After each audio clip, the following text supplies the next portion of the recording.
It's been a month, but I think I'm finally ready to begin this journey into the mushroom world.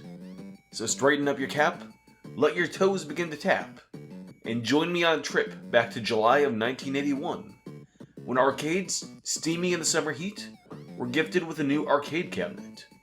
One that, little did they know, would change the face of gaming as we know it. This is the deepest lore of Donkey Kong.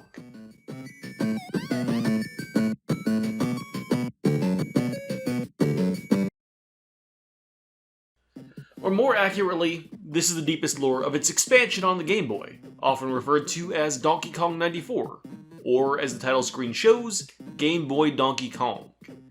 There actually is some discussion within the community about whether it's a remake or a sequel.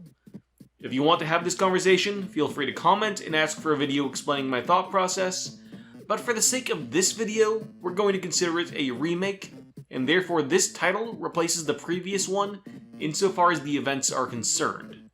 Spoilers ahead for the game in question. This game follows a construction worker by the name of Mario, whose female companion of unknown relationship, Pauline, was kidnapped by the great ape known as Donkey Kong, and his son, the mischievous Donkey Kong Jr. While the first 4 levels of the game are a direct remake of the arcade classic, there are a total of 101 levels for Mario to traverse before finally putting an end to Kong's rampage. There are 4 principal characters to discuss in this game: Mario, Pauline, Donkey Kong, and Donkey Kong Jr. Mario, of course, needs no explanation. Jumpman, Mr. Video Game, the Prescriber. In this game, though, he hasn't done much to make himself the hero we eventually know him to be. He isn't even a plumber. He's a construction worker. Or carpenter, if you want to go with the manual for the American NES version. The opening also implies him to have, at some point, been a performer of some kind.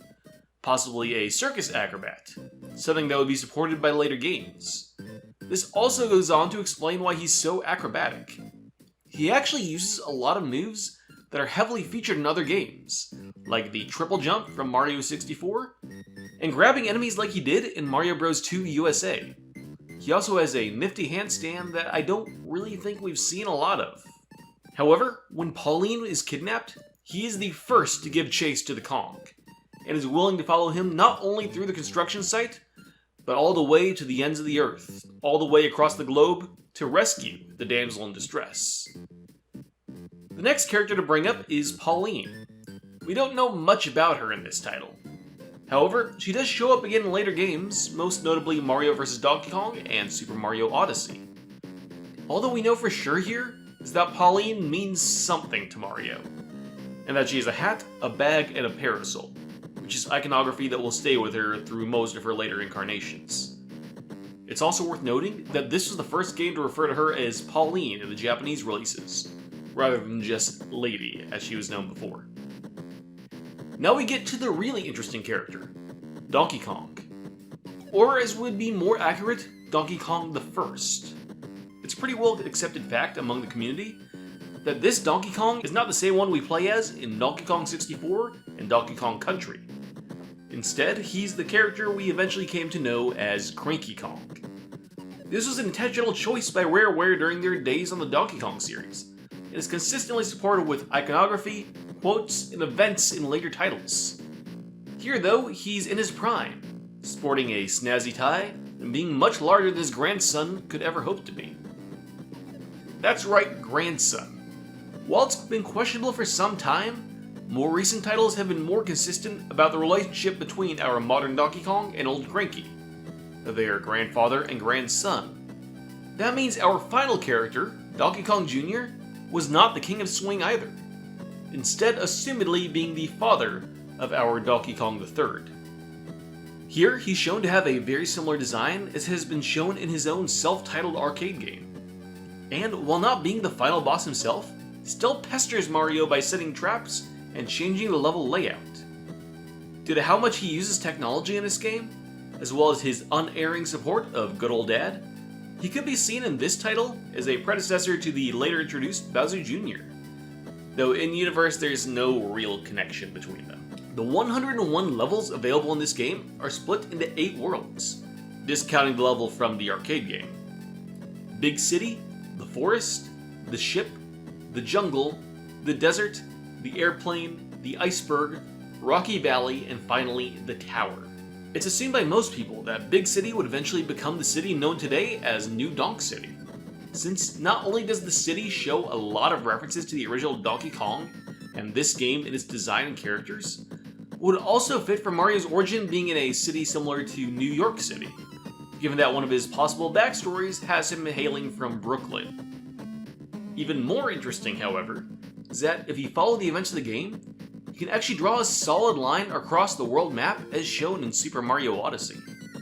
After escaping New Donk City, Mario follows Donkey Kong to a forest that stands near the city.